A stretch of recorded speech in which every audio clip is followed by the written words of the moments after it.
The purpose of this tutorial is to go through and take a look at the franchisee and the franchisor explanation.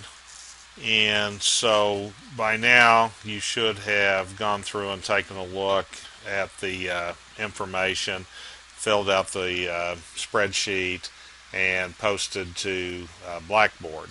So let's walk through this now. We're going to go ahead and use the information we had from Sushilicious from earlier, and we're going to use their numbers because that's the only thing we really have to base it on. And so if we come up here, we said they had $100,000 in sales, total sales. Okay, our prime costs, we figured those were 30%. So that would be $30,000. We figured their labor costs were 22.5%, so that'd be 22,500. Oop, a little bit high there. Sometimes ownership feels like it's that much. Okay, the royalties,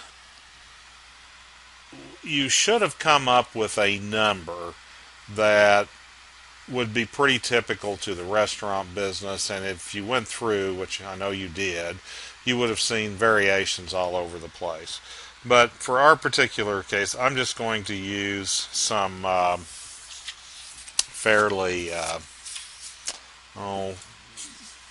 average ones, and so yours may or may not have been in this particular area, but I'm going to use these, and when I take a look at your spreadsheets and you have your assumptions there, as long as you're in the ballpark, you'll be fine with that. But again, we probably, for the rest of the marketing plan and decisions that we make, we'll probably should use this spreadsheet once it's completed, just so everybody's on the same page.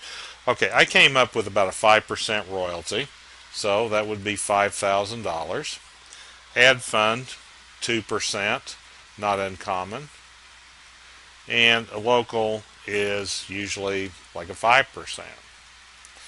Okay, so if we come down here and take a look at this, then we had $64,500 that are our cost. Okay, so this is quite a bit of difference.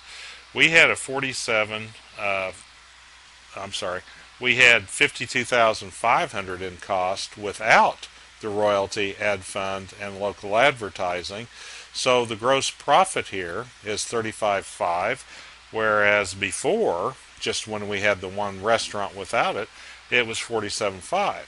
So we take a look at this, and we've got 12% additional cost. Okay. So we either have to look at this and say our bottom line's still going to be better because you bought into the franchise, or the franchisor is going to have to figure out a way to get the top line up or some of the other costs down. Anyway, that's kind of just a discussion for later. Our occupancy costs basically are going to stay the same. I think we had $15,000 on that.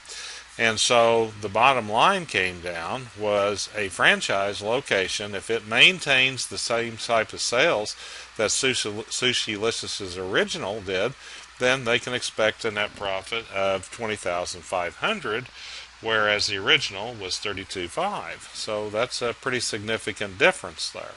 Okay.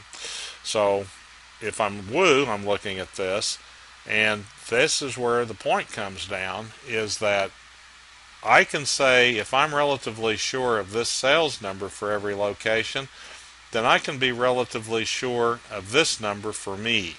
Okay, so $5,000 is what I should get for every franchise location. This is how I judge it.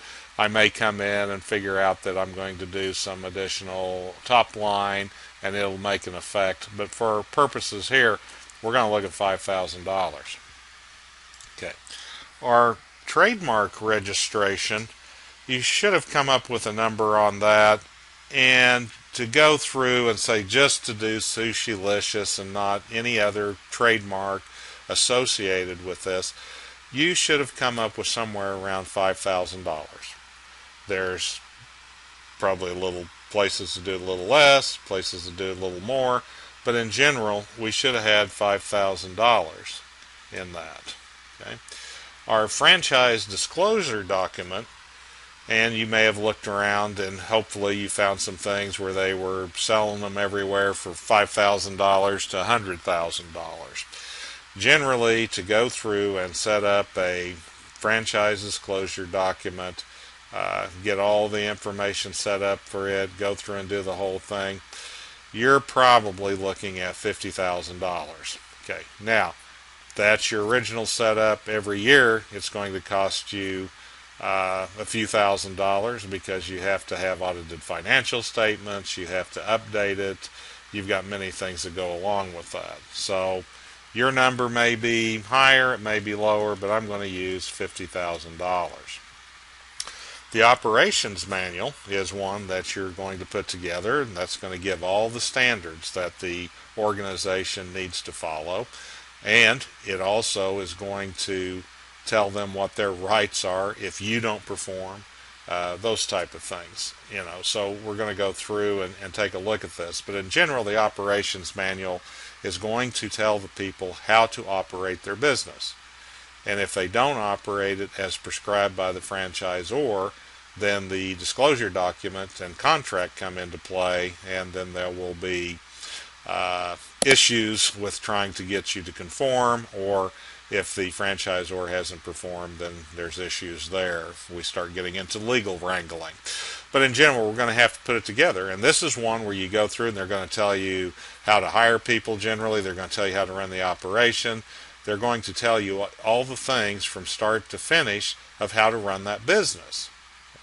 That's where some of the value comes. Now, one of the things I did not put in here, and it was alluded to in the original startup costs, if I'm going to go out and build a building and all that type of thing, most franchises are going to have a $25,000 to $50,000 one-time fee for the right to become a franchisee.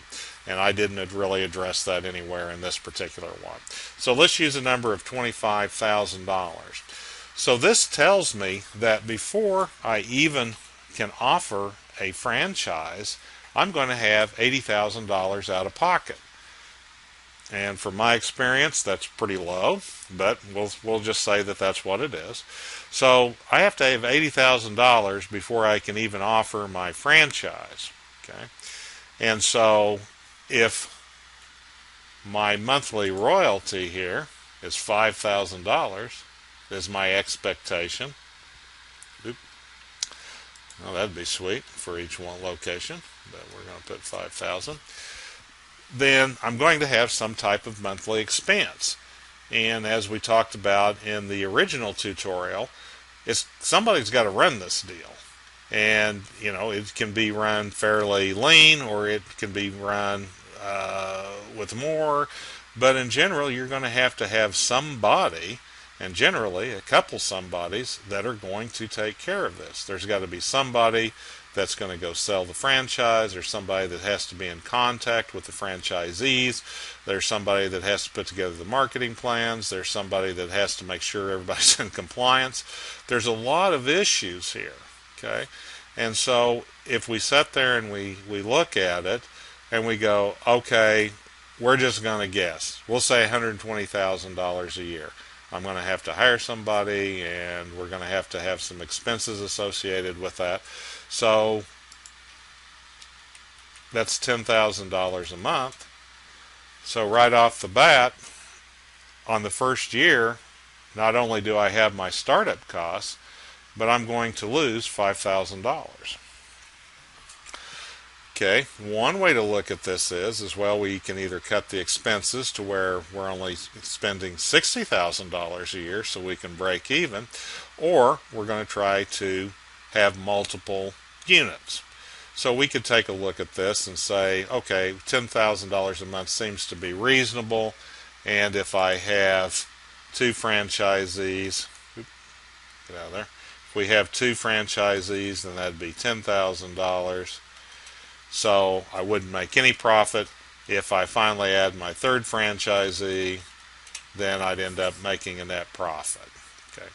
And so again, the idea is that you may have to hit some kind of critical mass.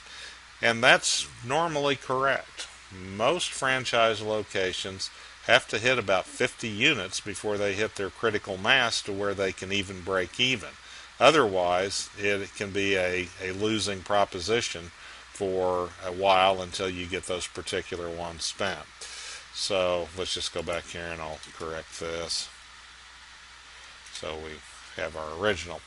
So anyway, you should have something that looks at this, okay?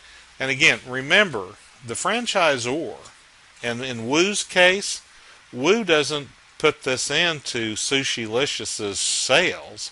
This would become a completely separate operation, okay? So if I'm going to go through and I'm going to offer a franchise, and I'm going to lose $5,000 a month, I'm going to end up taking that from somewhere. I'm going to end up taking it out of the original restaurant, pay myself that to put it into the franchise organization. Or you sit there and you go, I don't know if that's such a great idea. Okay, I'd have to be pretty well assured that I could sell enough franchises.